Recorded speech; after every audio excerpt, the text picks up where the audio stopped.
오늘은 누가복음 22장 47절에서 53절까지 말씀입니다.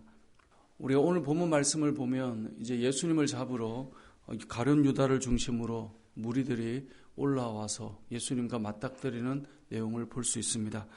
어제 보았지만 예수님께서는 제자들과 함께 기도하러 산에 올라가셨고 그 기도하는 자리가 늘 습관을 따라 올라갔던 자리이기 때문에 가룟 유다는 너무나 예수님께서 어디에 있는지 잘 알고 예수님을 잡으러 지금 오게 된 것이죠. 자, 그렇게 해서 와서 누가 예수인지 어두운이 알 수가 없으니 가룟 유다가 신호를 주기로 했죠. 예수님께 입맞춤으로 인사할 때 저 사람이 예수다, 그것을 알려주기로 한 것이죠. 자, 그렇게 가룟 유다가 왔을 때 예수님께서 말씀하세요. 유다야, 너가 입맞춤으로 인자를 파느냐. 예수님의 제자들은 이 마지막 예수님과의 만찬 속에서도 예수님을 판다, 팔자가 있다라는 이야기를 들을 때 누가 그 일을 하겠느냐, 누구도 알지 못하였죠. 그런데 지금 돌아가는 상황을 보니 이게 이렇게 돌아가는 거였구나, 그들이 깨닫게 되죠. 그래서 이들이 뭐라고 말합니까? 49절에 보면 여짜오되 주여 우리가 칼로 치리이까. 자, 그렇게 제자들이 말하고 있습니다. 이게 그냥 있다가는 잡혀가겠는 거예요. 그러니까 칼로 치리까라고 말을 해요. 자, 그때 말을 하고 있는 중에 이미 한 사람이 칼을 휘둘러요. 그 사람이 베드로였죠. 그렇게 칼을 휘둘러서 이 대제사장의 종 귀를 쳐서 떨어뜨려 버립니다. 아마 이게 귀를 정확하게 조준한 게 아니라 휘둘렀는데 귀에 맞아서 귀가 다친 것 같아요. 예수님께서 그 다친 귀를 다른 복음서에 보면 다시 치료해 주시는 장면이 나오는데요. 그리고 주님께서 말씀하세요. 이것까지 참으라. 여기 본문에 나오죠. 그 귀를 만져 낫게 하시더라. 여러분, 예수님께서 제자들에게 원하는 그 말씀은 무엇입니까? 지금 이 상황인데도 너희는 참아야 된다 라고 말씀하고 있는 거예요. 오늘 본문에 보면 칼을 뽑는 사람들이 나와요. 여러분, 어떤 일이 나에게 다가오면 칼을 뽑는 사람들이 있어요. 자, 이 칼을 뽑는 사람들은 세상 사람들을 말하는 게 아니에요. 지금 누구예요? 예수님의 제자들. 이것을 우리에게 적용해 보자면 이 시대를 살아가는 예수님의 제자라고 말하는 그리스도인들, 나는 크리스찬입니다 라고 말하는 사람들임에도 불구하고 우리에게 위기가 오거나 어려움이 오거나 내가 딱 상황을 봤을 때, 내가 판단해 봤을 때 이게 아니다 싶을 때 칼을 뽑는 사람들이 늘 있다는 거죠. 누구요? 예수님의 제자들 중에. 근데 주님께서는 말씀하세요. 이것까지 참으라. 오늘 본문을 통해 우리가 기억해야 될 것은 우리는 어떤 상황을 볼 때 어떤 세상의 이야기가 아니에요. 믿음의 사람이라고 말하고 공동체라고 말하고 예수님을 따른다라고 말하고 예수님과 지금 함께 있는 사람들인데 못 참는 거예요. 그래서 예수님께서 참으라 이 말은 뭐예요? 못 참는 거예요. 칼을 뽑는 거예요. 이게 다른 사람의 이야기가 아니라 우리의 이야기일 수 있다는 것을 반드시 기억해야 돼요. 목사인 제가 아니면 그리스도인이라고 불리는 성도인 우리들이 어떤 상황이 되면 못 참는 거예요. 칼을 뽑아야 되는 거예요. 그래야 풀리는 거예요. 그래 해결되는 거예요. 사실은 이 칼을 뽑는다고 해결이 되겠어요? 그 많은 무리들이 예수님을 잡으러 왔는데 이 제자 몇 사람이 칼을 쓰던 사람들도 아닌데 이것이 가능할까? 불가능하죠. 그런데도 일단은 칼을 뽑는 거예요. 우리 이 땅을 살아가면서 주님께서 오늘 이 말씀하신 것을 우리는 꼭 기억해야 됩니다. 이것까지 참으라. 이것까지 참으라. 우리가 살면서 화가 나는 일도 있고 내 눈에 당장 안 맞으면 일단은 칼을 만지작 하는 일도 일어나죠. 주님께서 오늘 우리에게 말씀하시는 거예요. 이것까지 참으라.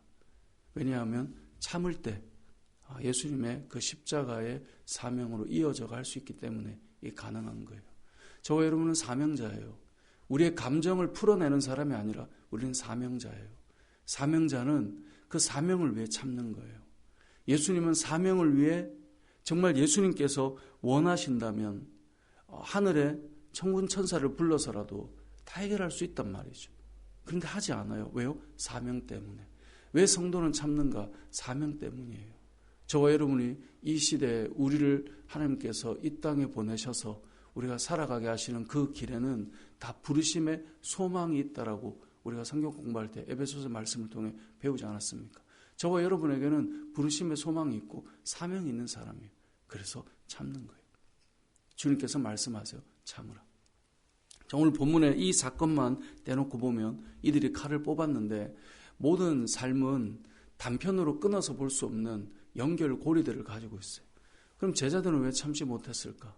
결국 우리는 앞부분에 어떤 이야기들이 있었는가를 보면 되는데 어제 본문에서 예수님께서 계속 제자들에게 하셨던 말씀이 있죠. 함께 뭐하러 가셨어요? 기도하러 가셨죠.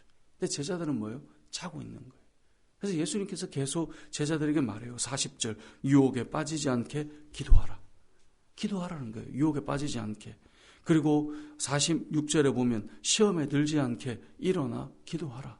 어떻게 자고 있느냐? 시험에 빠지지 않게, 시험에 들지 않게 기도해라. 예수님께서 계속 말씀하고 있어요. 기도해라. 유혹에 빠지지 않아야 되니까. 기도해라. 시험에 들지 않아야 되니까. 기도해라. 너희가 지금 기도하지 않으면 안 된다라는 거예요. 근데 이들은 뭐 하고 있었어요? 잠들어 있었죠. 여러분, 칼을 뽑는 사람들의 그 특징을 앞에서 이미 보여주고 있는 거예요. 어떤 특징이냐? 자고 있는 거예요. 영적으로 자고 있는 거예요. 영적으로 자고 있으니까 뭐가 올라와요? 육신의 소욕이, 육신의 정욕이 올라오는 거예요. 그게 선한 일이 아닌데도 일단은 참아야 된다는 걸 알지만 뽑아야 직성이 풀리는 거예요. 그래서 칼을 뽑는 거예요. 뭐가 없느냐?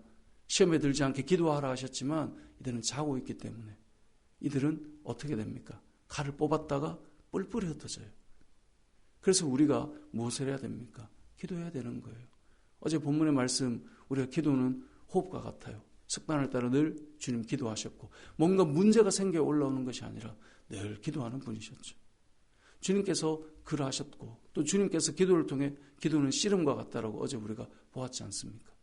여러분, 그러한 시간들을 가진 자들이 이러한 상황이 닥칠 때에도 이것까지 참으라라는 말씀에 순종할 수 있는 것입니다. 말씀을 정리해 보겠습니다. 오늘 본문 말씀을 우리가 생각해 보면 첫 번째는 이것까지 참으라는 거예요. 왜요? 사명의 길을 가는 예수님이기 때문에, 사명의 길을 가야 할 제자들이기 때문에, 저와 여러분이 이 땅을 살아가며 하나님께서 부여하신 사명을 따라 가야 하기 때문에 이것까지 참는 거예요. 다 칼을 가지고 있어요. 우리 흔히 이 제자들의 칼은 도대체 어디서 나왔나? 이런 것으로 또 많이 이야기하고 해석하고 하는데요. 여러분, 없는 칼이 나와요. 그게 우리들의 모습이에요. 그런데 주님께서 말씀하세요. 여러분, 오늘 하루도 우리에게 맡겨진 사명을 따라가기 때문에 우리는 칼을 만지작 하는 사람이 아니라 우리는 그것도 참고 가는 것입니다. 두 번째로 이 일이 가능하기 위해서 시험에 들지 않게, 유혹에 빠지지 않게 기도하는 것입니다. 오늘 하루도 우리 하나님 앞에서 씨름하며 기도하는 이유는 나의 육체의 정욕을 줄이고, 아니 그 육체의 정욕을 꺾고 성령께서 원하시는 바를 따라 살기 위해, 그래서 유혹에 넘어지지 않기 위해, 시험에 들지 않기 위해 오늘 하루도 우리는 기도하며 나아가는 것인데요. 저와 여러분의 삶이 늘 주님처럼 기도하며 우리가 찬양했던 것처럼 예수 닮기 원하네, 신자 되기 원하네, 그 마음이 오늘 하루에 우리의 삶이 되어서 정말 사명을 따라 오늘 하루도 살아내는 저와 여러분의 삶이 되시길 주님의 이름으로 축복합니다. 아멘.